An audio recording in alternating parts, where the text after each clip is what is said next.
Ganto ka rin ba? Yung tipong pagising ng umaga ay cellphone agad hawak mo, scroll sa social media hanggang makabasa ng negative, and then pag-check mo ng email, puro complain ng client yung makikita mo, kaya umaga pa lang, sira na yung mood mo hanggang buong araw na.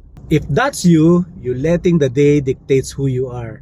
Hinayaan mo ang takbo ng mundo ang pumili ng attitude mo. Opinion ko, lahat ng tao ay may kapangyarihan. Kapangyarihan na unahan ang araw niya. You must choose your attitude before the day choose it for you. Bago ka humarap sa ingay ng mundo, sa problema sa trabaho, sa family problem nyo, magdesisyon ka muna. Sino ka ba talaga? Ikaw ba ay isang kalmado? Ikaw ba ang solusyon na umaayos sa mga sitwasyon? It's on you, kaibigan. Desisyon mo yan. Dapat kasi proactive ka. May kasabihan nga yung mga seaman hindi mo kontrolado ang bagyo, pero kontrolado mo yung timon ng barko mo. Ganon din sa buhay. Ang stress, nandiyan yan, hindi ka makakaiwas dyan. Pero ang maging stress out, choice mo na yan.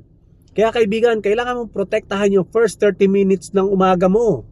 Kaya dapat nakaset kagad yung kaisipan mo sa focus, resilience, and determination. Ikaw kaibigan, ano ba yung pinili mong attitude ngayong araw na to?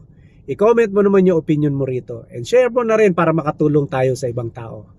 Follow for more mindset shift content. Opinion ko to, anong sa inyo?